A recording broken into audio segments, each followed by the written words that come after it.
CS Sanjay Nathani વતી હું આપનું સ્વાગત કરું છું. એક જરૂરી સૂચના. આ વિશ્લેષણ ફક્ત શૈક્ષણિક હેતુઓ માટે જ છે.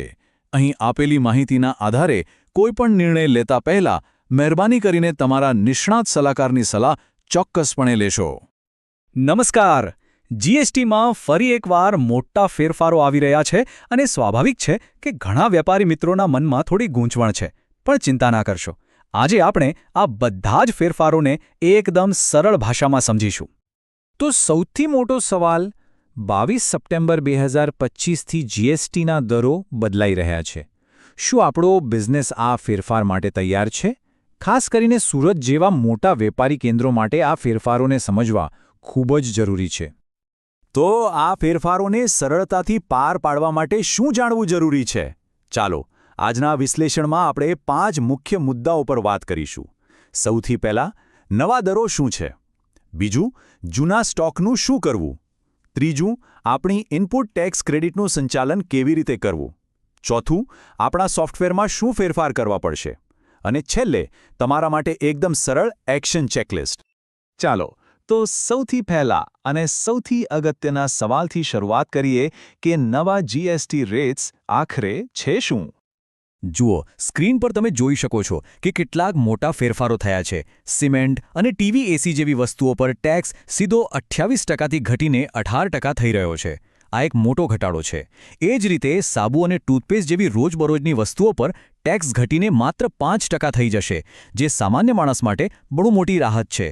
પણ હા, તમાકુ જેવી વસ્તુઓ પર ટેક્સ વધીને સીધો 40% થઈ રહ્યો છે.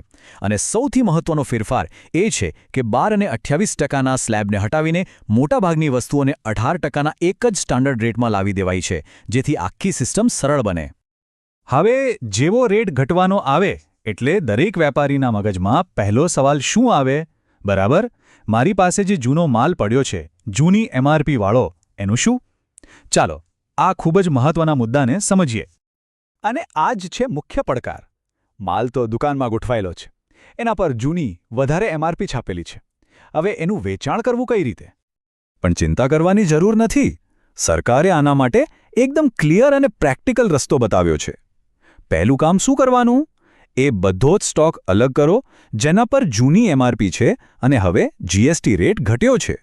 બીજું સ્ટેપ, તમે નવા સ્ટીકર લગાવીને, સ્ટેમ્પિંગ કરીને કે પ્રિન્ટિંગ દ્વારા કાયદેસર રીતે નવી ઓછી કિંમત દર્શાવી શકો છો. અને સૌથી ખાસ વાત જે યાદ રાખવાની છે, સરકારે 31 માર્ચ 2026 સુધી આ રીતે જૂના પેકેજિંગનો ઉપયોગ કરવાની છૂટ આપી છે. આ વ્યાપારીઓ માટે ખરેખર એક મોટી રાહત છે. સારું, હવે એક થોડો ટેકનિકલ મુદ્દો સમજીએ, પણ ગભરાશો નહીં, આપણે એને બિલકુલ સરળ બનાવી દઈશું. સવાલ એ છે કે જે જૂનો સ્ટોક છે, જેના પર આપણે વધારે ટેક્સ ભરીને ક્રેડિટ લઈ લીધી છે, એનું શું થશે? આગળ વધીએ એ પહેલાં ચાલો એકદમ સાદી ભાષામાં સમજી લઈએ કે આ આઈટીસી એટલે કે ઇનપુટ ટેક્સ ક્રેડિટ છે શું. સીધી વાત છે, આપણે માલ ખરીદતી વખતે જે ટેક્સ ભરીએ છીએ એની ક્રેડિટ આપણને મળે છે, જેનો ઉપયોગ આપણે માલ વેચતી વખતે ભરવાના ટેક્સ સામે કરી શકીએ છીએ. બસ આટલું જ. ચાલો, આને એકદમ પ્રેક્ટિકલ ઉદાહરણથી સમજીએ. ધારી લો કે કોઈ વ્યાપારી પાસે 100 ટીવી પડ્યા છે, જેમણે ત્યારે ખરીદ્યા હતા જ્યારે જીએસટી 28% હતો. સ્વાભાવિક છે કે એમણે એ 28%ના હિસાબે આઈટીસી પણ પોતાના ખાતામાં જમા કરી દીધી છે. તો હવે મોટો સવાલ એ ઊભો થાય છે, હવે ટીવી પર જીએસટી તો ઘટીને 18% થઈ ગયો, તો પેલી જે વધારાની 10% ક્રેડિટ એમના ખાતામાં જમા છે, એનું શું? શું એ પાછી આપવી પડશે? અને આનો જવાબ વેપારીઓ માટે બહુ મોટી રાહત લઈને આવે છે. જીએસટી કાયદામાં આના માટે ખાસ જોગવાઈ છે. સ્પષ્ટ શબ્દોમાં કહીએ તો, જે વધારાની આઈટીસી તમારા હાથ પરના સ્ટોક પર છે, એને રિવર્સ કરવાની કોઈ જ જરૂર નથી. તમે એને આગળ લઈ જઈ શકો છો અને ભવિષ્યમાં કોઈ પણ જીએસટી ભરવા માટે વાપરી શકો છો. આ ખરેખર બહુ સારી વાત છે. ઓકે, તો આપણે રેટ્સની વાત કરી, સ્ટોકની વાત કરી, આઈટીસીની પણ વાત કરી. પણ આ બધા ફેરફારોને અમલમાં ક્યાં મૂકવાના છે? આપણા બિઝનેસ સોફ્ટવેરમાં. ચાલો એના પર નજર કરીએ. આ વાતને બિલકુલ હળવાશથી ન લેવાય. આપણા દરેક ડિજિટલ ટૂલમાં આ ફેરફાર થવો જ જોઈએ. પછી એ આપણું અકાઉન્ટિંગ સોફ્ટવેર હોય, બિલ બનાવવાની પીઓએસ સિસ્ટમ હોય, પ્રોડક્ટ કેટલોગમાં એચએસએન કોડ હોય કે પછી આપણી વેબસાઇટ પર મૂકેલી પ્રાઇઝ લિસ્ટ હોય. બધે જ આ નવા રેટ્સ અપડેટ કરવા પડશે, ખાસ કરીને ઈ-ઇન્વોઇસિંગ અને ઈ-વે બિલ સોફ્ટવેરમાં તો તાત્કાલિક. ચાલો અત્યાર સુધી આપણે જે કંઈ પણ ચર્ચા કરી એ બધાને એક સરળ ચેકલિસ્ટમાં ગોઠવી દઈએ, જેથી કોઈ પણ મુદ્દો રહી ન જાય અને આ આખું સંક્રમણ એકદમ સ્મૂધલી થઈ જાય. તો આ છે આપણી જીએસટી 2.0 ટુ ડુ લિસ્ટ. પહેલું કામ, આપણી બધી પ્રોડક્ટ્સના રેટ્સ માસ્ટર ફાઇલમાં અપડેટ કરવા.